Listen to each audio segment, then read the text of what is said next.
Okay, so on tomorrow, we're going to have our um, common assessment exam that basically ends this marking period. And you guys will be taking the exam in All in Learning. So, real quickly, let me show everybody how to get to that. So, um,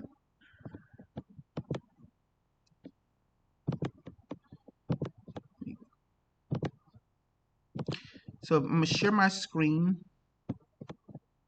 with you guys. Excuse me.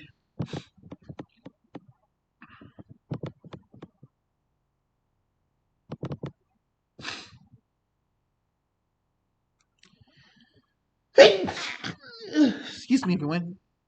Okay, so guys, in order to take your test on tomorrow, the first thing you're going to do, you're going to obviously log into ClassLink. So enter your username and password through the Launchpad.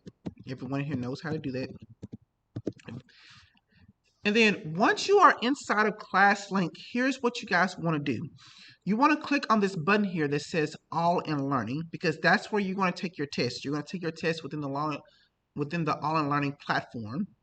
The test tomorrow will be 20 questions, all multiple choice. And obviously, since you are at home, you can use any notes or any resources available to you while you are taking the test. So you're going to click on All in Learning. Now, guys, whenever you click on All in Learning, sometimes it'll take you directly to the All in Learning homepage, but sometimes this screen will come up here where it asks you to enter your email and your password. Guys, if this screen comes up, here's what you want to do.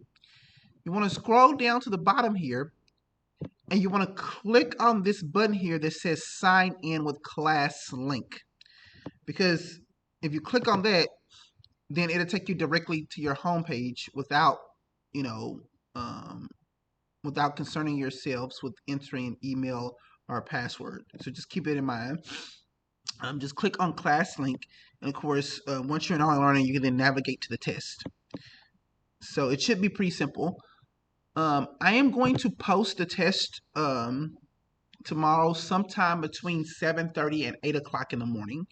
Okay, so around that time, that will be the window that I will post the exam for you all. And remember, you pretty much have all day to get the test done. It will be open until midnight tomorrow night. So please get that done. You have it to midnight tomorrow, and it has to be done by midnight because grades are due basically this weekend. I have to have grades submitted this weekend. So please get that test done. There's 20 questions, all multiple choice. There's not going to be any homework for tomorrow. There's not going to be any additional assignments on tomorrow other than you getting your test done. And remember, the test also counts as your attendance. Okay? So everybody just keep that in mind. Now, here's what we're going to do. Talk about today. I want to go over a few kinematic problems with you all, and then we're going to spend the rest of the day reviewing some important material. Okay.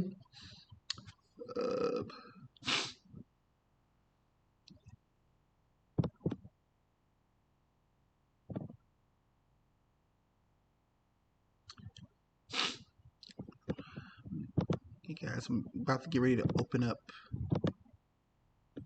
this page here. Let's see.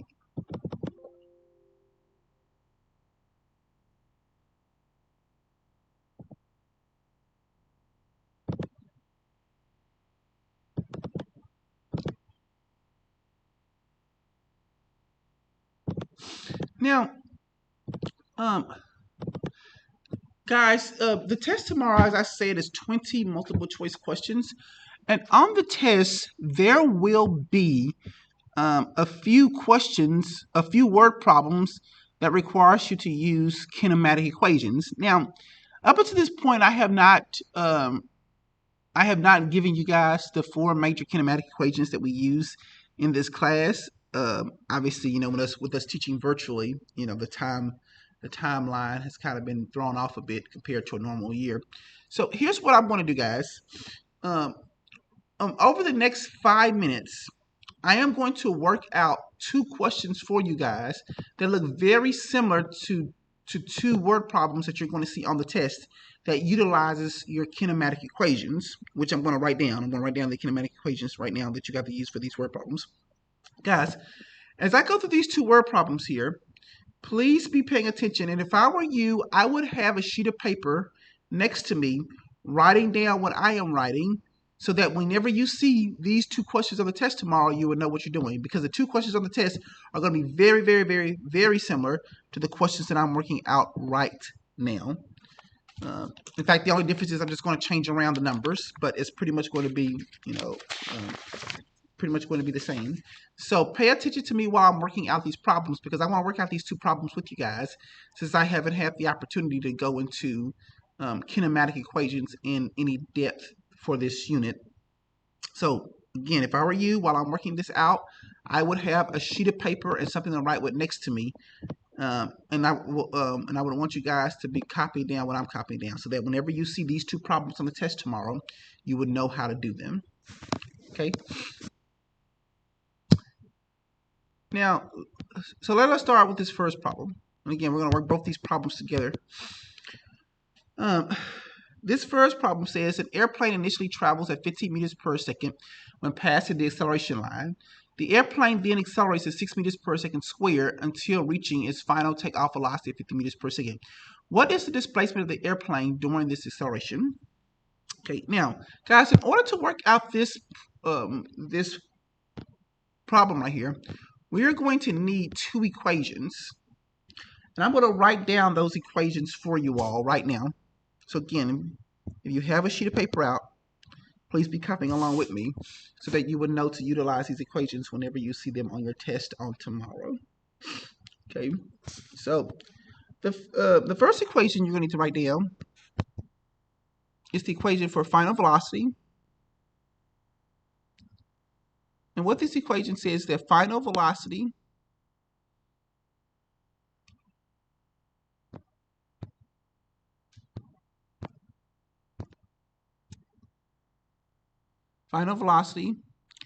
is equal to initial velocity plus acceleration times time.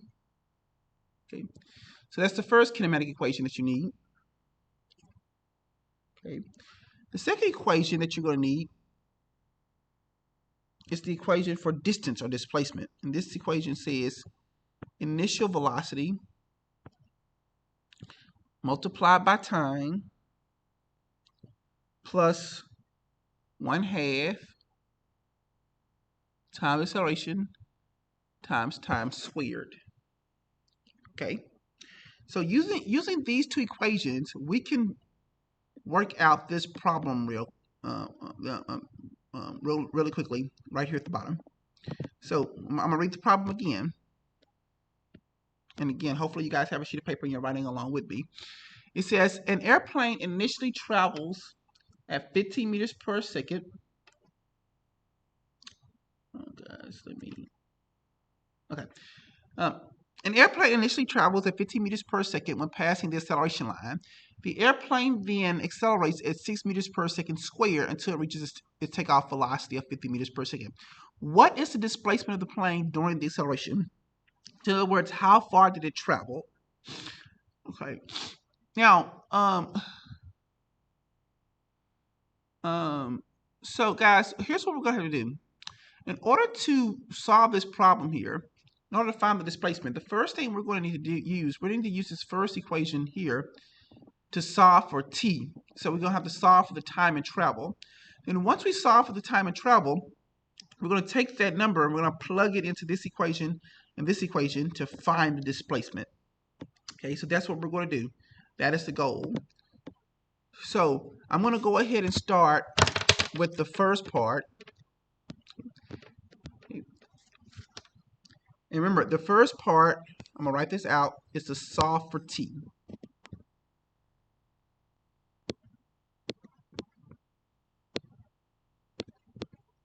Okay, so that's the first thing you guys want to do. So we're going to use that first equation to do that. So let me write out that first equation, and then I'm going to plug everything in. Final velocity is equal to initial velocity plus acceleration multiplied by time. Okay. Now, guys, what is the initial velocity here? Well, they tell us. It says an airplane travels at 15 meters per second. So 15 meters per second is your initial velocity. Okay. It also tells you the acceleration of the airplane. The acceleration of the airplane is 6 meters per second squared. Okay. We're also given the final velocity, which is the takeoff velocity of the airplane, which is 50 meters per second. So we're going to plug that in here for the final velocity. Okay. So now that we have everything plugged into our equation, we want to isolate this t. We want to get this t by itself in order to solve for its numerical value. So guys, how do we do that? Anyone want to tell me, in order to solve for t, guys, think back to your algebra classes, what do I have to do? Remember, I have to get rid of this 15 first on the right-hand side of the equal sign. Does anybody know how to get rid of the 15? Anyone? Subtract it. Exactly. Have it to the other side. Bingo, exactly. You want to subtract 15, and then that goes away. And you remember, whatever you do one side, you have to do to the other. So in other words, we're just subtracting it from the other side. Exactly. And 50 minus 15 gives me 35. So 35 is equal to 16. Okay. Now, someone tell me, how do I get t by itself? Divide 6 on both sides. Yep. Exactly. Divide by 6, because I have to do the opposite of multiplication. And then that goes away. Whatever you do one side, I have to do to the other. So basically, guys, whenever you put 35 divided by 6 in your calculator, what you're going to get is 5.83 seconds. Okay. So that's the first step. So 5.83 seconds basically represents our time, the time interval of travel. Okay, 5.83 seconds. Now, guys, we have one more thing we have to do, because remember what the problem asked. The problem asked, what is the displacement of the airplane during the acceleration? So, guys, so now that we have the time, and we know the time is 5.83 seconds, basically what we have to do, we have to take that time and plug it in here, and then plug it in here, and of course plug in all of our other values given, and we should be able to solve for the displacement, which is d here. So that's the second and final step. It's just to go ahead and use that second equation to solve for d. Okay, so let's do that now.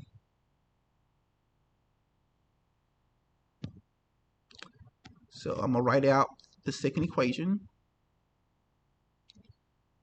which is displacement is equal to initial velocity multiplied by time plus 1/2 AT squared. Okay, now let's just plug everything in, because we know everything. So let's go ahead and plug in everything.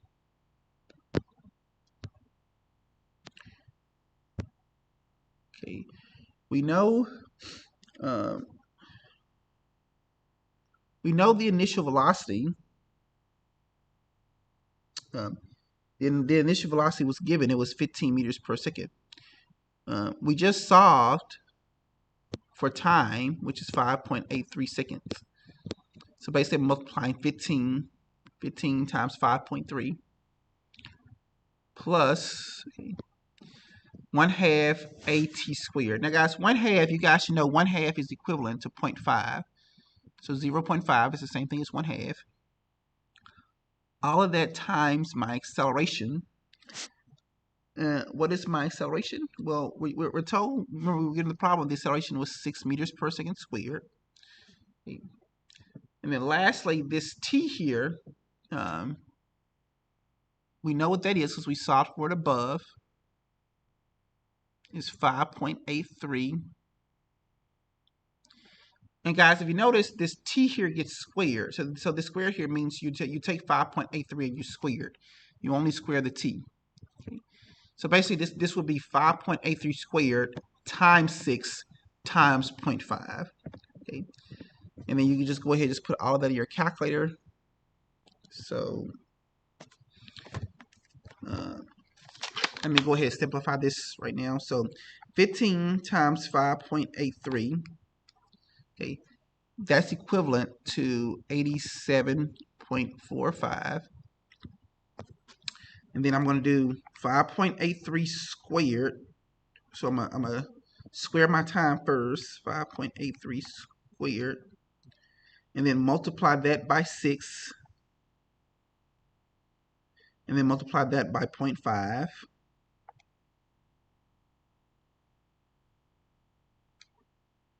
And that gives me 101.97. And then I can just add those two together.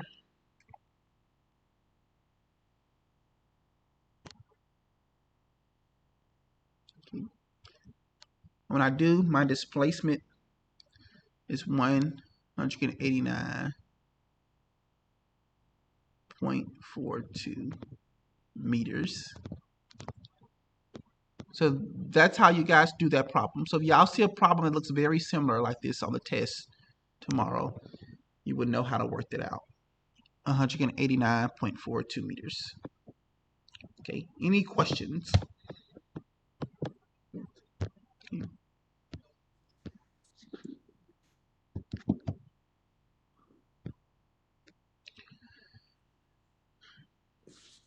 All right, so let us do the second problem. The second problem is even easier. Here we're going to have to use only one equation for this one. This one is easier than the one we just did. The second problem says a boat initially moving at 5.5 meters per second accelerates at 2.5 meters per second squared for 15 seconds. What is the velocity of the boat after 15 seconds? So, in other words, we're finding the final velocity of the boat here. So that means we're going to have to go up here and use this equation here at the top. For final velocity is equal to initial velocity plus acceleration times t. Okay, so right after the equation, so final velocity is equal to initial velocity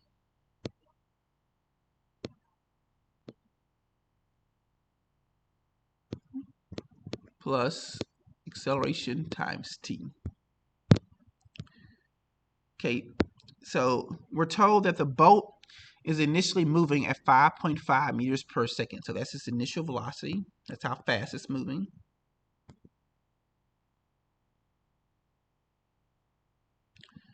We're told that the rate of acceleration for the boat is 2.5.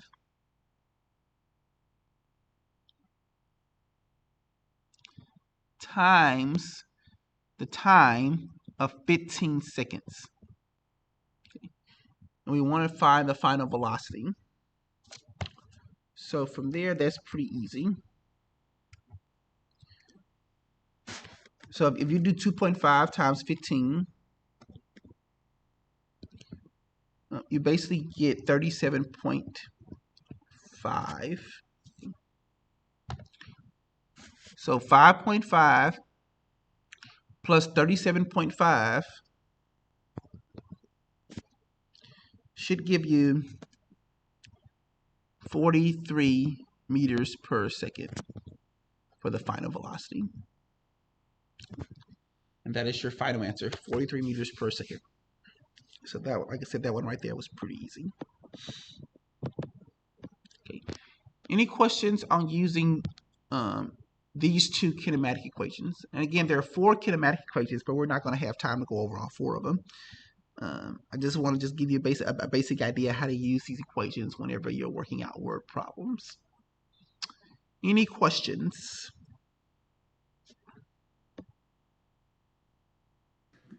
Can you scroll back to the second one, please? Yes, I can do that.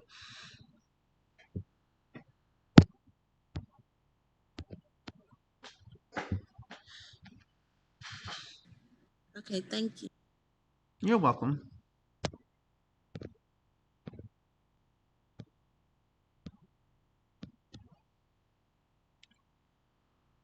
right, so like I said, whenever you guys see those questions on the test tomorrow, you'll have a pretty good idea how to do them.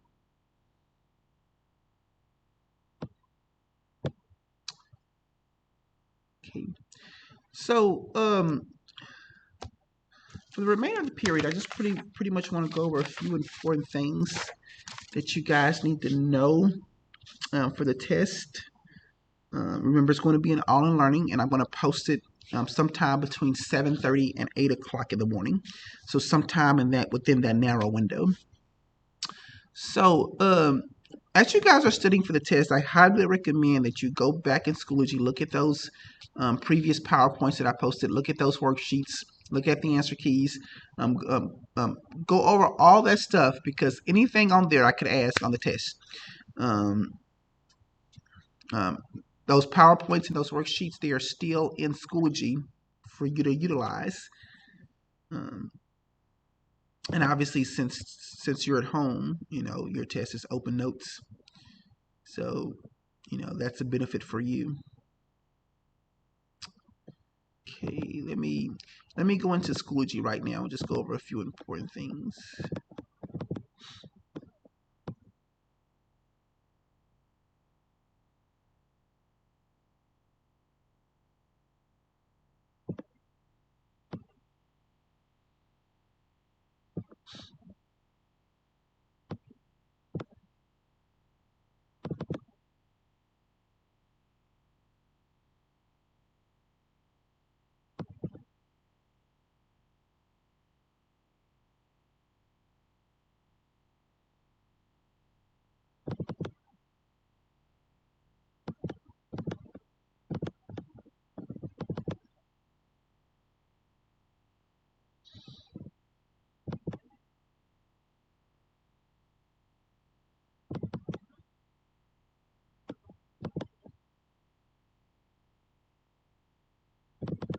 Okay, so the first thing that I will go over tomorrow is metrics and measurements.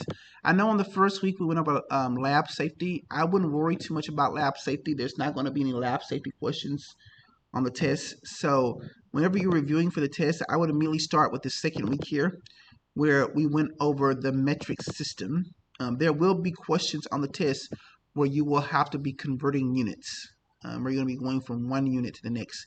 So if I were you, I would be sure to go back and look over this worksheet right here, and be sure you understand how to read this table here, because this table tells you how to convert from one unit to the next within the metric system. So remember, there was a mnemonic device that we used to remember this, to remember the order of the columns. And the mnemonic device was "kiss her dearly because divorce costs money." And of course, you use it to memorize the order of the columns: kilo, hecto, deca, your basic units, deci, centi, and milli.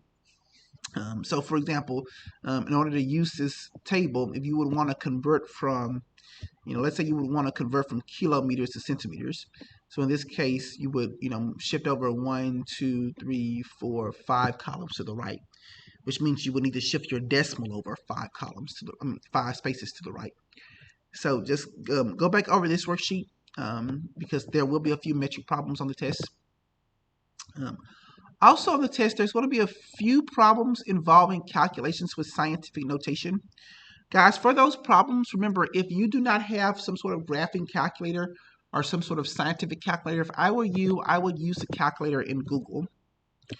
So just go to Google and just type in calculator here.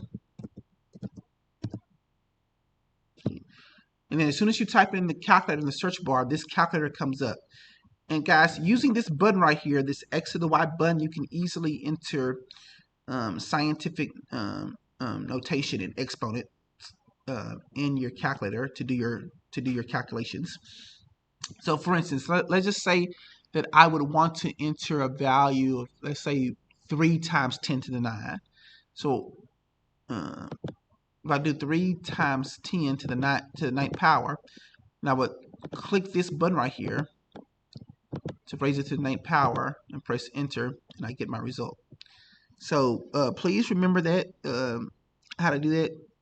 Let's try another example. Let's say I wanted to enter 4 times 10 to the negative 7. So just do 4 times 10 and enter this button right here to raise something to a power. And so 4e negative 7 is the same thing as 4 times 10 to the negative 7. So just keep that in mind. This is what you want to use whenever you're entering exponents. Assuming you don't have a calculator at home and you would like to use a calculator that's going to give you very precise results. Just use the calculator in Google. Okay? All right, so what else? If I were you guys, I would also go over these PowerPoint presentations. So for instance,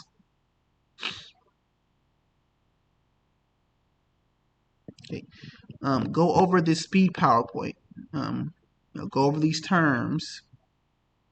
But more importantly, guys, know this equation for speed, which is distance divided by time.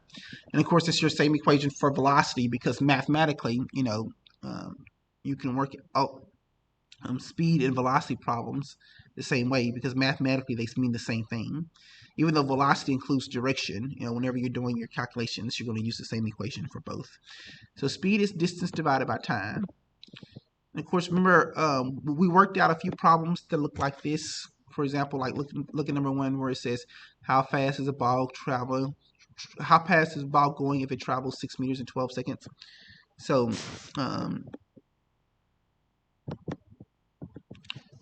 here, how fast, guys? You're just going to use your equation for speed, which is distance divided by time. But look at number 2. Number 2 asks, how far does an object travel in 2 minutes? That it's going at 10 meters per minute. So here, how far, we're solving for distance here. So for this particular case, you will need to rearrange the equation above and solve for distance, which is speed multiplied by time. So you will use that equation. Or look at number 3. Number 3 says, if an object is traveling at 5 meters per second, it goes 2 meters. How long does it take the object to travel the 2 meters? So here we're actually solving for t.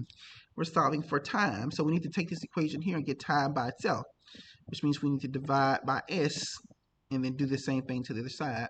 So in this case, t is equal to distance traveled divided by speed. So just keep that in mind, guys. These 3 forms of this equation that you could use on the test tomorrow, because there's going to be some questions that involve you using these equations for your calculations. Also, guys, I think there's a question on the test where you will have to convert your units. I think your answer has to be in seconds, but you would have to convert.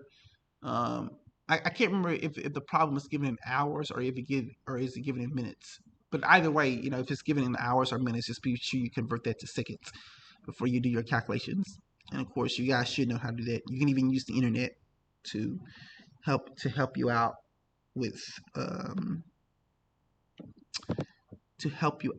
that whenever you're converting time units. So what else? So of course, you want to go over acceleration as well, because we talked about that. Let me see if I can, so, on this acceleration PowerPoint here,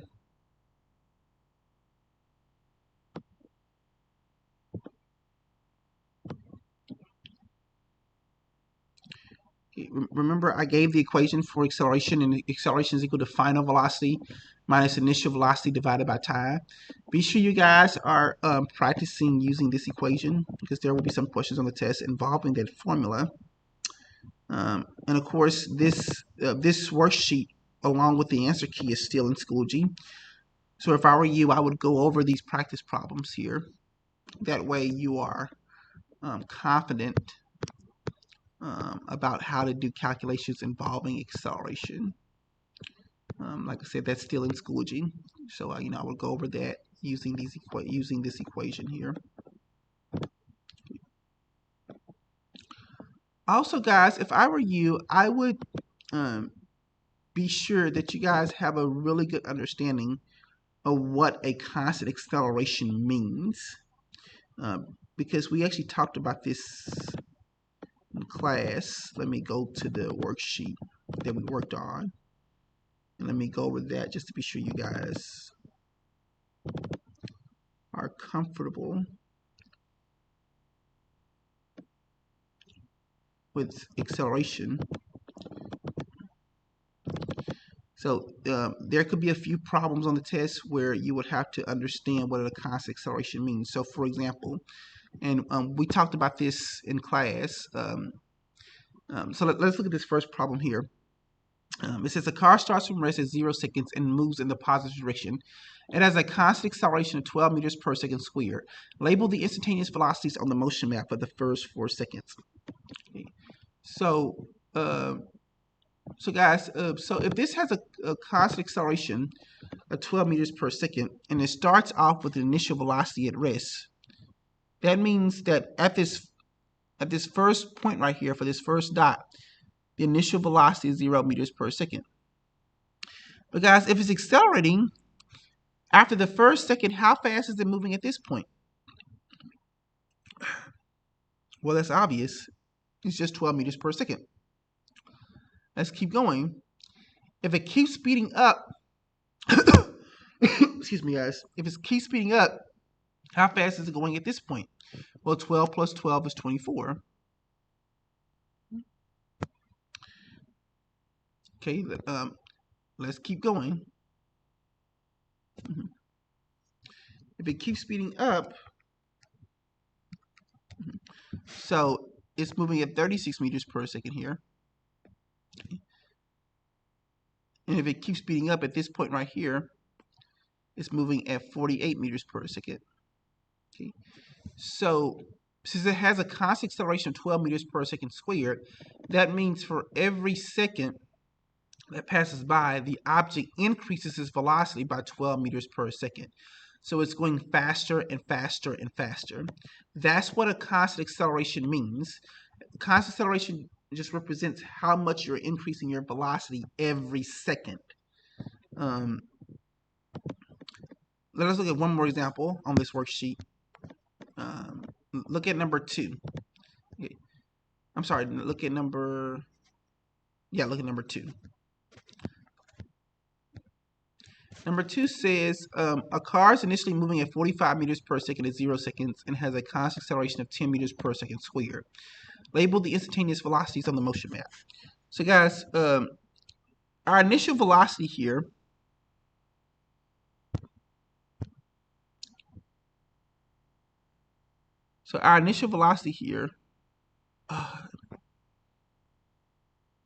has to be 45 meters per second. Okay. Because that's how fast we're moving at 0 seconds. And then the car hits out its accelerator and begins increasing its velocity. So someone tell me, how fast is the car moving here at this point? If he's increasing his velocity at this rate, how fast is he going here after the first second? 45 plus 10 is just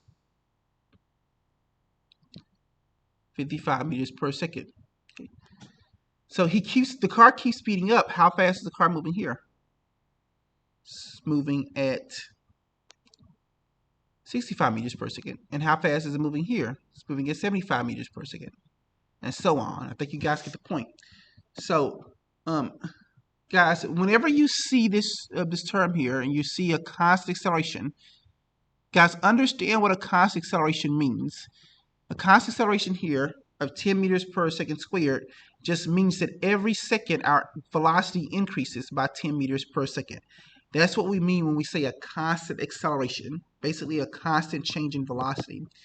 That's what acceleration is. So keep that in mind on the test whenever we're talking about constant acceleration.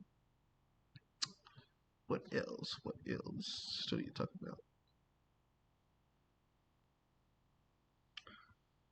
Also, guys, graphing is going to be very important on the test tomorrow.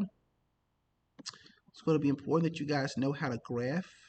So with that said, let us close the day looking at a few um, graphical examples.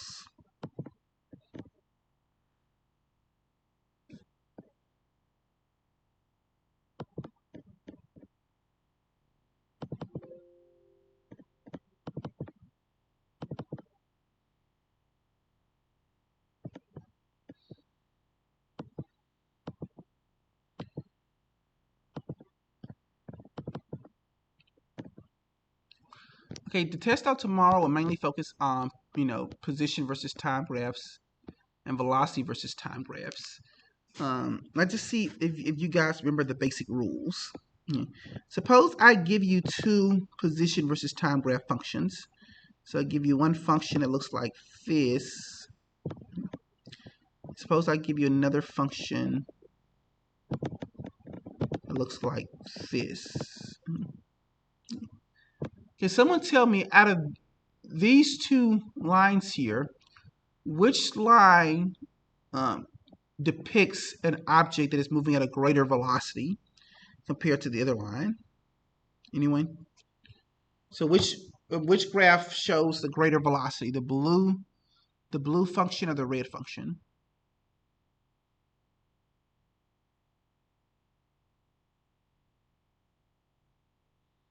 Again, these are two position versus time graphs. Which one is moving faster, guys? The object represented by the blue line or the object represented by the red line? Guys, the one that's moving faster, turns out, is the one represented by the blue line. And here's how you know that. Because remember what I said, guys. The steeper the line, the steeper the slope, the faster the object is traveling. So in a position versus time graph, since the blue line is steeper, that means it's moving with a greater velocity because it has the steeper slope. Okay. So that means if we have to represent both these represent the motion of both these objects on a velocity versus time graph, that would look something like this. So let's suppose I would, the blue line will look something like this. So assuming I take the value of that slope, hypothetically, it would give me a result of 8 meters per second. Okay. And the red line would be somewhere below it because it's not moving as fast.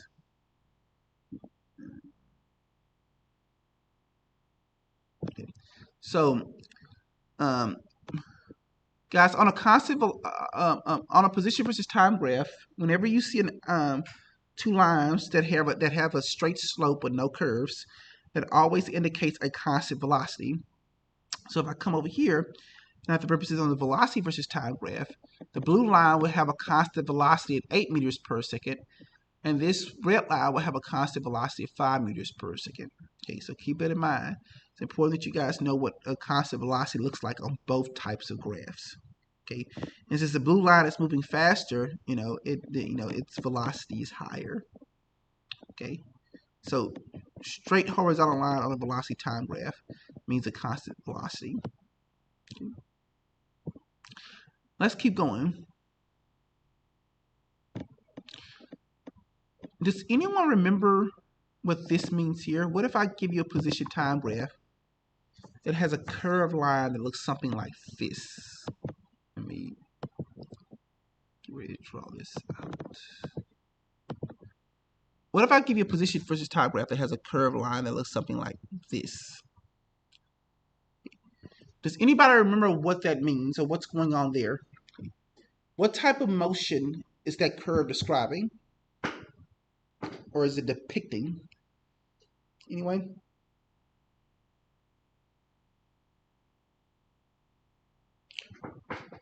Well, so I want you guys to remember that anytime I have a position versus time graph and I have a curved line and that curved line is going downhill, the first thing I know, I can look at this object and say, okay, this is telling me my object is moving in the negative direction. Okay.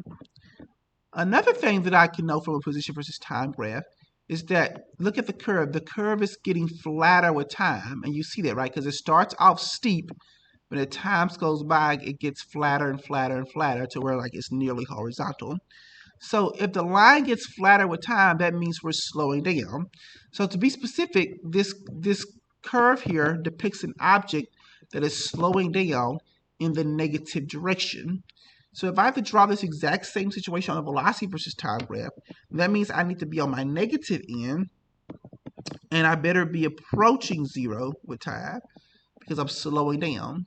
So I have an object moving in the negative direction, meaning it has a negative velocity, and it's approaching zero with time. So this is how we represent an object that is slowing down in the negative direction. Okay, let's look at another example. Does anybody know what is happening here? What if I give you a position versus time graph that looks something like this? What's going on here, guys? In red. Anyone know?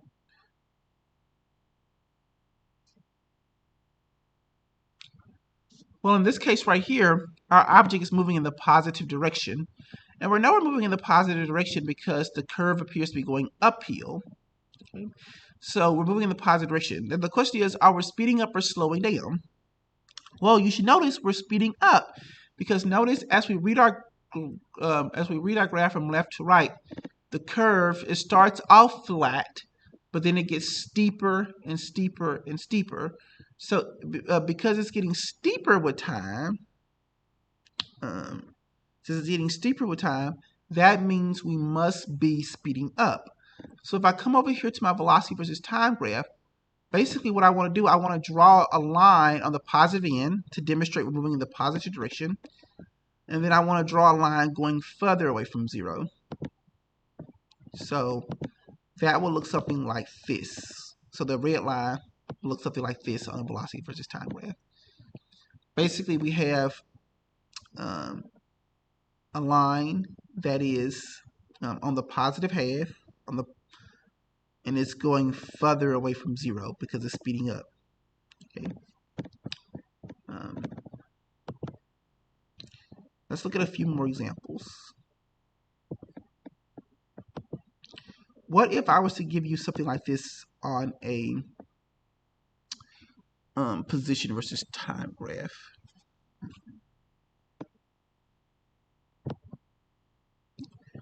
What if I was to give you a position versus time graph that looks something like this?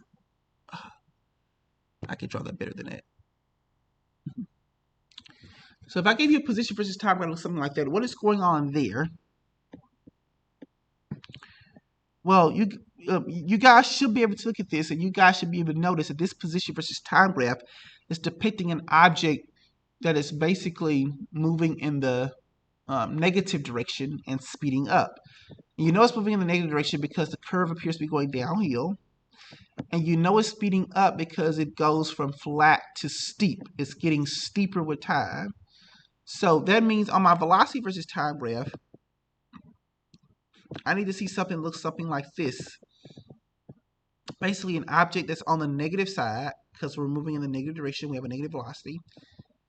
And I want to see an object going further away from zero. Like that. Okay. So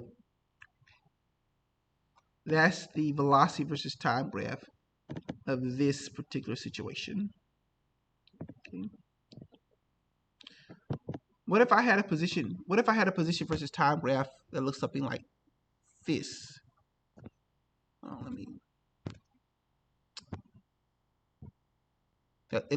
what if I have a position versus time graph that looks something like this? So what is that describing in yellow? Well, you guys should be able to know that that's describing an object that's slowing down in the positive direction. We know it's moving in the positive direction because the curve appears to be going downhill. And we know we're slowing down because we're getting flatter with time. Like the curve starts off steep, but as time progresses, it gets flatter and flatter and flatter. And here's nearly horizontal, so here's completely flat, nearly completely flat. So that means our object is slowing down in the positive direction. So that means if I have to draw this exact same scenario on a velocity versus time graph, I would come over here and I would draw my line on the positive half, and I would draw my line approaching 0 with time because it's slowing down. It's slowing down in the positive direction. Okay. One more thing I want to say about graphs before I let you all go. So, I've already stated that anytime you have a position versus time graph, so let's say you have a position versus time graph that looks like this. So I've already stated to you guys that anytime you see a position versus time graph and you take the slope of the line of that graph, I've already stated what that slope means. The slope always indicates your object's velocity. So the slope indicates velocity. That's something I need you guys to remember. I cannot reiterate that point enough. The slope of a position versus time graph is always your object's velocity. Always. But guys, let me ask you a question. What if I give you an acceleration versus time graph? I'm sorry, not an acceleration versus time graph. But what if I give you a velocity versus time graph that looks something like this? Hold on, let me draw a better line than that.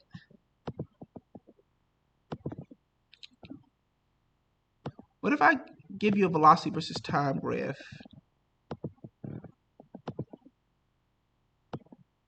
that looks something like that? Okay.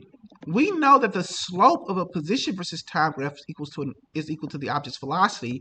But what does the slope of a velocity versus time graph tell me? Does anybody have any idea what the slope of a velocity versus time graph may tell me? I'm going to give you guys a hint. It starts with an A.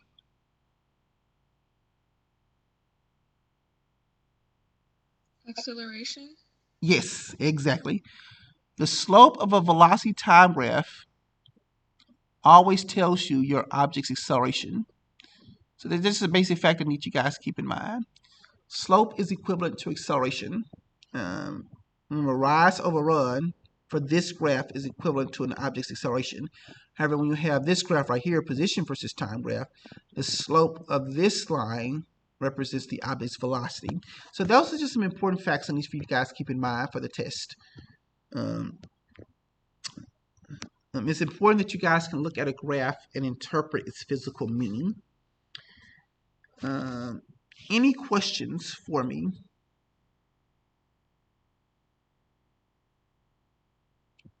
So, guys, there is an exit ticket that I will post in Schoology for you guys to complete. It probably won't be posted until 12 because I don't have a conference today. I have several classes back to back to back. But basically, I'm gonna post an exit ticket, and it's just a quick exit ticket. You have to tell me something that you learned from the week, and then after that, please use the remainder of your time to be studying for your exam on Friday or on tomorrow. If there are no immediate questions for me, you guys are free to go. Have a good day, everyone.